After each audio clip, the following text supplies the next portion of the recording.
I can only respond by saying this is what the Bible teaches. It goes back to the whole issue that becomes a part of this series of messages. Do we redefine God according to our likes, according to our definition of fairness, or do we accept the God of the Bible? And if you look at the Bible, you begin to see that God is not obligated to save followers of other religions. And they no doubt have a part in his eternal purpose. But the simple fact is that those who trust Christ as Savior, the gospel limits those who enter into heaven by those who trust Christ. And Christ has to be trusted because he's the only one who has the righteousness by which we can be accepted before God. But it's a difficult doctrine to accept, obviously. You know, people really hang on these days to a very elevated, almost a spiritual level concept, which they call fairness.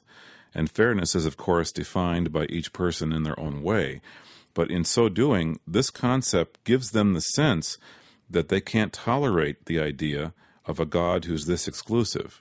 Since people hold this concept of fairness so dear, is there any point in debating this with people, since to them the intolerance they perceive is just such an affront that closes the door to further argument? Well, I think that the way we have to approach it is by saying a couple of things. First of all, that in the Bible, responsibility is based on knowledge. So nobody will ever stand before God who has not heard the gospel, and God will say, well, why didn't you believe the gospel? That would be unfair. But there are two ways that God reveals himself really throughout the whole world in all the different cultures and religions. One is nature. The heavens declare the glory of God. The second is through the conscience, the God awareness. And people's response to that is going to determine their degree of punishment in the day of judgment. Now, it's not enough to save them. There's no evidence that you can be saved by responding properly to those two forms of revelation.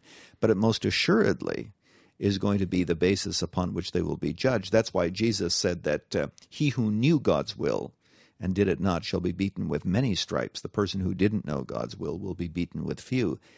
Responsibility will be based on knowledge. The second thing is that we need to keep in mind that God's idea of fairness does not mesh with ours. Let's just be realistic, Dave. You can argue this point, but God did not treat Hammurabi the way in which he treated Abraham. God came to Abraham and revealed himself to this pagan. Abraham was a pagan when God came to him. Mm-hmm. And God could have revealed himself to others that way, but didn't. Look at the way in which the Apostle Paul was treated. Christ comes out of heaven and converts him. Now, that sure is different than a response to others. Nobody else has had that experience. So let's not take God and push him into this mold to say he has to conform to our standards of fairness. The fact is that there are people who are going to be lost forever, who have not heard of Christ, though they will be judged according to knowledge, as I mentioned. And others are going to be lost who have heard of Christ, but judgment will be meticulously carried out. And in that, I think we can safely rest and trust.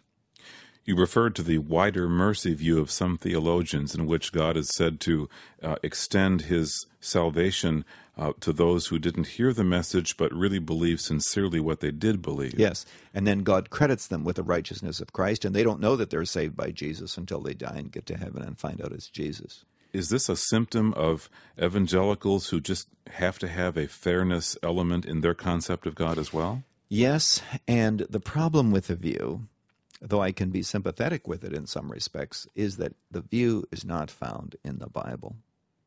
You know, you can just look at the Revelation, and you can see that the Bible does not speak favorably of non-Christian religions. It sees them as aberrations. It sees them as satanically inspired.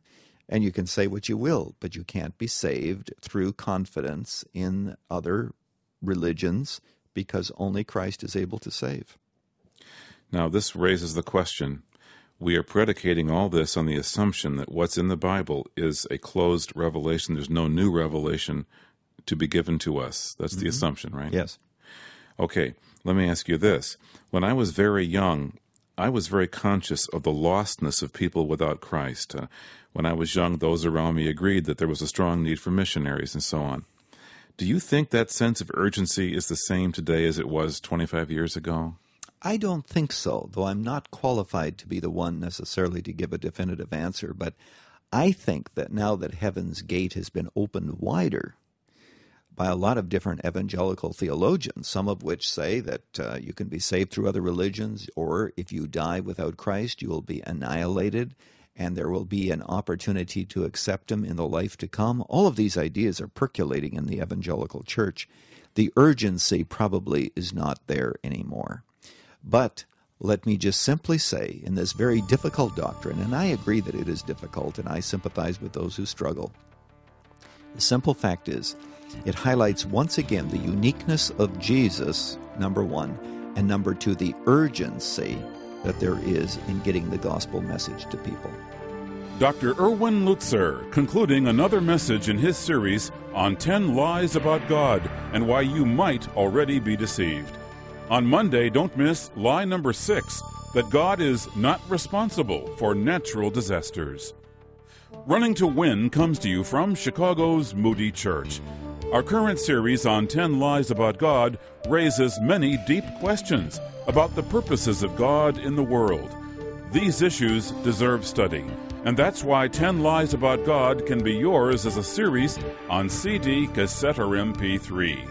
For full information, call toll-free 1-800-215-5001. That's 1-800-215-5001. Visit our website at runningtowin.org. And don't forget, this broadcast is supported by listeners like you. This is Dave McAllister. For our next Lie About God, join us Monday for our next edition of Running to Win.